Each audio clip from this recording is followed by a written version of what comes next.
आप सभी के लिए बेहद आवश्यक और जरूरी खबर।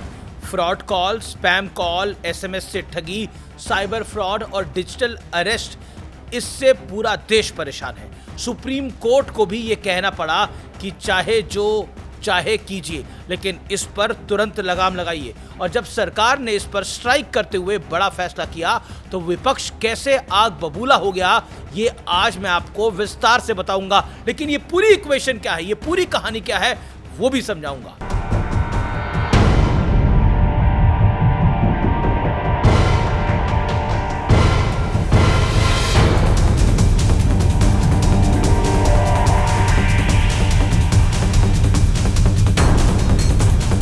नमस्कार व्यूअर्स, मैं हूं अमीश देवगन। सत्य और तथ्य में आज बातों की सरकार के उस फैसले की जिससे जनता का, नेताओं का, बैंकों का भला होने वाला है। मोदी सरकार ने संचार साथी नाम का एक ऐसा मोबाइल एप्लीकेशन यानी ऐप तैयार करवाया है जो मोबाइल यूज करने वाले भारत के करोड़ों लोगों के लिए सुरक्षा चक्र की तरह काम करता है। देश के 1.2 अरब से ज्यादा मोबाइल यूजर्स हैं देश में इस समय। मोबाइल यूजर्स जो हैं वो की बहुत बड़ी संख्या है, यानी भारत दुनिया का सबसे बड़ा मोबाइल मार्केट है। लेकिन फर्जी या फिर डुप्लीकेट IMEI नंबर के चलते लगातार साइबर क्राइम बढ़ रहा है, इससे आप भी परिचित हैं। IMEI 15 डिजिट का यूनिक कोड होता है जो आपके फोन की पहचान होता है, लेकिन अपराधी इस IMEI नंबर को क्लोन करके चोरी के फोन को ट्रैक करने से रोक देते हैं।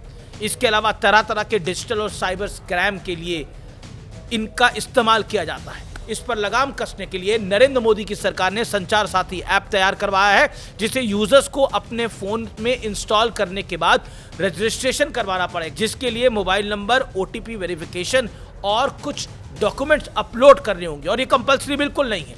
इसके बाद अगर आपका फोन चोरी हो गया हो तो चिंता की बात नहीं है, आप बस एक शिकायत आपको करनी होगी, जिसके बाद पुलिस आपके फोन को आसानी से ट्रैक करवा पाएगी या कर पाएगी। इसके अलावा दूरसंचार विभाग यानी टेलीकॉम मिनिस्ट्री 24 घंटे के भीतर आपके फोन के IMEI नंबर को सभी मोबाइल ऑपरेट करने वाली कंपनियों के नेटवर्क पर ब्लॉक करा देगा, और अगर आपका फोन कहीं इस्तेमाल होता है तो पुलिस के पास तुरंत अलर्ट तक पहुंच जाएगा।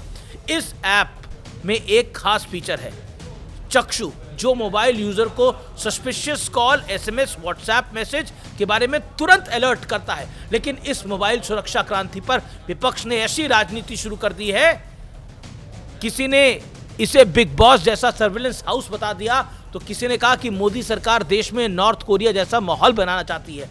यह भी कहा कि सरकार तानाशाही दिखा रही है, और ये अब सिर्फ इसलिए हुआ क्योंकि सरकार ने सभी स्मार्टफोन कंपनियों को आदेश दिया कि वे स्मार्टफोन में संचार साथी ऐप को पहले से इंस्टॉल करके भेजें, देश के भले के लिए, आपके भले के लिए। और ये कंपल्सरी बिल्कुल नहीं है, जिसको नहीं ऐड करना वो नहीं ऐड करेगा, वो इस ऐप को डिलीट कर सकता है, इसमें कोई कंपल्शन नहीं है।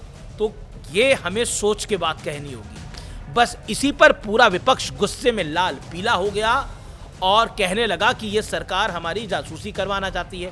हालांकि सरकार ने यह भी स्पष्ट कर दिया कि अगर कोई चाहे तो अपने मोबाइल से इस ऐप को तुरंत डिलीट भी कर सकता है, यानी ऐप को रखना है या नहीं ये आप यानी यूजर्स पे डिपेंड करता है। ये तो सियासत की बात हुई, लेकिन अब मैं आपको कुछ जरूरी फैक्ट्स बताता हूं इसके बारे में, ये आपके लिए क्यों लाभदायक है। ये ऐप इसी साल 17 जनवरी को लॉन्च हुआ था और करीब 11 महीने में ही 5 करोड़ से ज्यादा लोगों ने इसे डाउनलोड कर लिया है। 7 लाख से ज्यादा चोरी हुए या खोए हुए फोन वापस मिले हैं, 3 करोड़ से ज्यादा फर्जी मोबाइल कनेक्शन कटे हैं, 37 लाख से ज्यादा चोरी के डिवाइस ब्लॉक किए गए हैं। यानी जनता तो पहले से ही इस सरकारी ऐप के साथ है। जैसा कि SIR के मुद्दे पर हुआ, विपक्ष के नेता सियासत में जुटे रहे और जनता ने पूरी SIR प्रक्रिया का बिना किसी विरोध के पालन किया। और रही बात मोबाइल के जरिए जासूसी की, तो जुलाई 2021 में राहुल गांधी समेत विपक्ष के कई नेताओं ने इजराइल से लाए गए एक स्पाई सॉफ्टवेयर पेगासस के जरिए अपनी जासूसी होने का आरोप लगाया था और संसद से सड़क तक खूब हंगामा भी मचाया। लेकिन जब इस मामले में जांच के लिए राहुल गांधी जी का फोन मांगा गया तो हर बार की तरह वो कन्नी काट के निकल गए।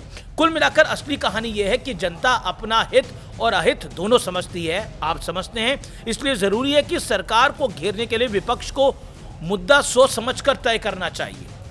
किसी भी मुद्दे पर पब्लिक की सिंपत्ति नहीं मिलती, जैसे एसआईआर के साथ हुआ। आरोप तो बड़े सारे राहुल गांधी लगा रहे हैं, लेकिन हलफनामा नहीं दे रहे हैं, यानी वो सत्यापन नहीं कर रहे हैं अपनी बात का। तो कोई क्या कहेगा। तो फिलहाल आज के लिए इतना ही। आपको मेरा नमस्कार।